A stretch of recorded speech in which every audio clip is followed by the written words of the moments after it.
عراق کے مصروف ترین Najaf airport کو ہنگامی بنیادوں پر غیر مبینہ مدت کے لیے بند کر دیا ہے۔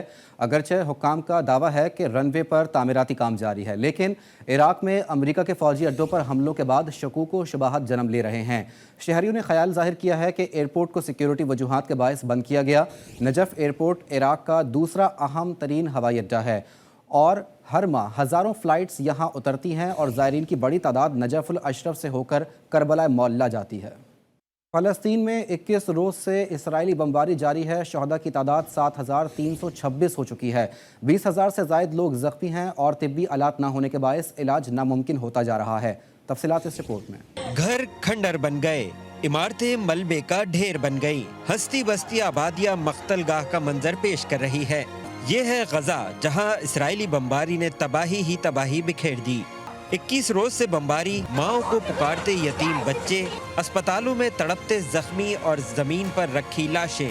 غزہ میں انسانیت کا قتل بھی عالمی برادری کا ضمیر نہ جھنجھوڑ سکا۔ ملبے سے نکال کر لائے گئے کسی بچے کی زبان پر ماں کا نام ہے تو کوئی اپنے باپ کو کھو چکا ہے۔ زخمیوں کی تعداد اتنی بڑھ گئی ہے کہ اب لوگ اسپتالوں کے فرش پر تڑپ رہے ہیں۔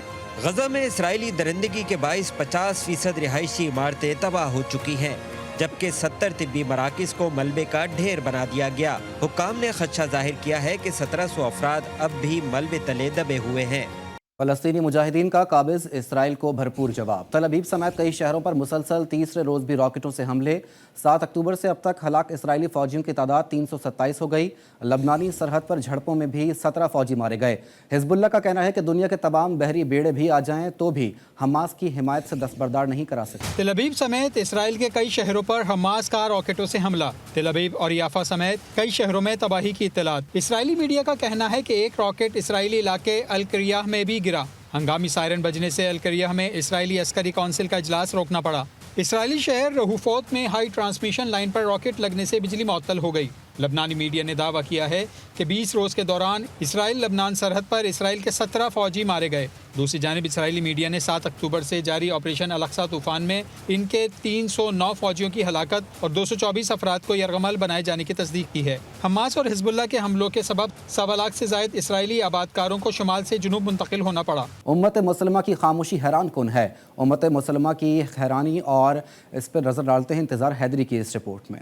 غزہ کی صورتحال مسلسل تشویشناک صورتحال اختیار کرتی جا رہی ہے۔ اس حوالے سے ارکان پارلیمنٹ کیا کہتے ہیں، جانتے ہیں انہی کی زبانی۔ افسوس یہ ہے کہ ہم خود کو امہ کرتے ہوئے تھکتے نہیں ہیں، لیکن امہ نے تو کچھ نہیں کیا، امہ نے تو ابھی تک کوئی عملی قدم نہیں اٹھایا۔ مسلم امہ کے لیے ایک بہت بڑا چیلنج ہے، اس میں سب کو اکٹھا ہونا پڑے گا۔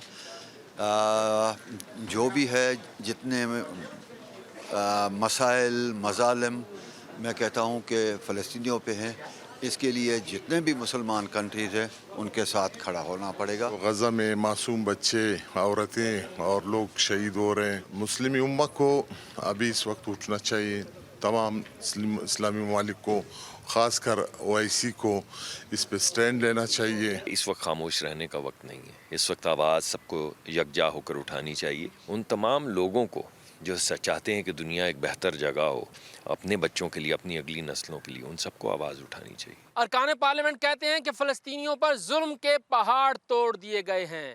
امت مسلمہ کو متفقہ طور پر حکمت عملی اپنانا ہوگی۔ کیمرہ مین عمران کھوکر کے ساتھ انتظار حیدری، GTV نیوز، پارلیمنٹ ہاؤس، اسلام آباد۔